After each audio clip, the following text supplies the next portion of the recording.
Bonjour à toutes et à tous, donc aujourd'hui on se retrouve dans une nouvelle vidéo. Donc je vais créer avec vous un genre de petit album, une petite pochette sur le thème de Noël. Donc tout d'abord j'ai utilisé les tailles de chez Action, mais vous pouvez prendre une autre forme de taille. Donc j'ai découpé du papier noir, une forme de fanion comme ceci. Ensuite pour le recto j'ai pris un autre papier. Et pour le verso, j'ai pris un autre papier. Donc tous les papiers viennent de chez Action. Et donc ces deux papiers viennent du bloc des kits de Noël de chez Action. Donc j'ai découpé ça 3 fois. Ensuite j'ai découpé des plus petits fanions que j'ai embossés avec un dies. Donc ça sera pour faire une petite pochette. J'ai également pris deux petites reliures comme ceci.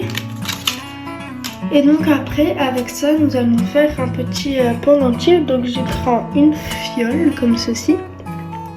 Donc moi j'ai un petit crochet pour pouvoir passer le fil dedans. Mais si vous n'en avez pas, vous pouvez créer vous-même avec du fil de fer. Ou bien mettre tout simplement le fil autour. Et donc je vais l'accrocher avec du fil de couture. Et à l'intérieur, je vais mettre des perles comme ceci. Des perles comme ceci et deux sortes de paillettes. Donc des étoiles et des paillettes blanches qui viennent de chez Action. Et ensuite, pour décorer tout ça, j'ai pris les die cuts qui viennent de chez Action sur le thème de Noël.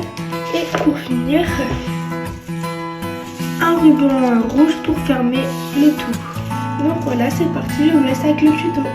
Donc pour commencer, je prends ma petite fiole et je vais mettre les perles rouges, blanches et brunes à l'intérieur, ainsi que les étoiles blanches et les paillettes blanches. Ensuite, je secoue le tout et je vais venir coller le bouchon avec de la colle transparente qui vient de chez Action pour pas qu'on puisse l'ouvrir et qu'il se décroche. Ensuite, je vais venir fixer le petit fermoir, donc je le visse dans le liège. Ensuite, je prends un long morceau de ficelle blanche et du coup, je vais la doubler pour que la ficelle soit plus épaisse.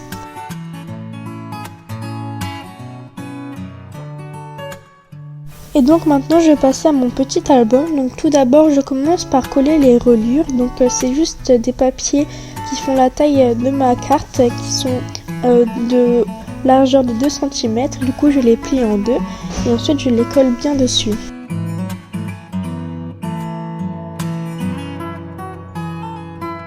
Donc voilà, une fois que j'ai ma base des 3 petits fanions collés ensemble, maintenant je vais coller mes papiers par-dessus.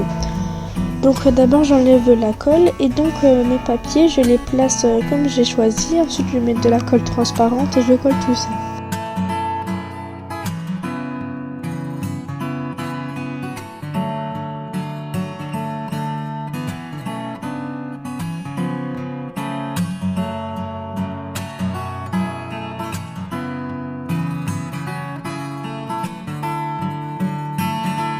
Une fois que j'ai tout collé, je vais couper ma petite pochette pour qu'elle soit plus courte et donc je vais mettre du double face sur les 4 bords comme ceci. Donc ça je fais un petit peu hors caméra, mais mon ciseau ne coupait pas très bien, donc j'ai eu un petit problème, mais du coup voilà.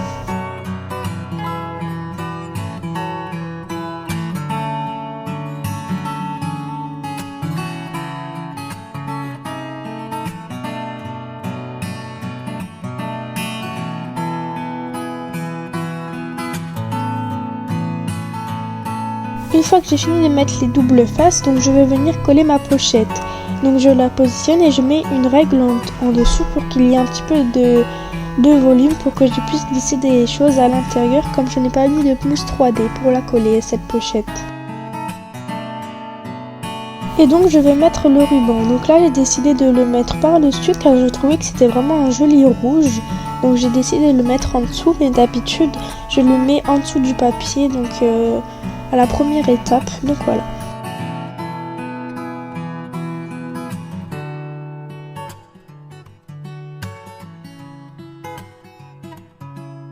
Et maintenant je vais venir choisir mes die cuts. Donc je choisis un grand die cut dans un bouquet fleuri comme ceci que je place dessus, donc ça fait mon élément principal.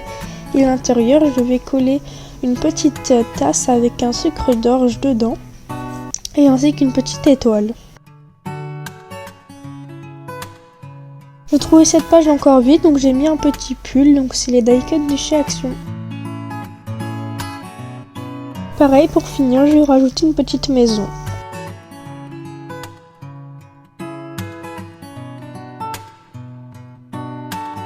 Donc une fois que ma décoration est finie, je fais un petit trou avec ma Micropadia. Donc je prends le plus petit trou et là je passe du coup le fil de ma petite fiole et donc je fais un nœud tout simplement. J'aurais pu mettre un petit fermoir mais là je fais un nœud. Donc je fais plusieurs nœuds pour que ça tienne. Et donc après je ferme le nœud et voilà, ce tuto est terminé. J'espère qu'il vous aura plu. Je vous dis à très bientôt dans une prochaine vidéo.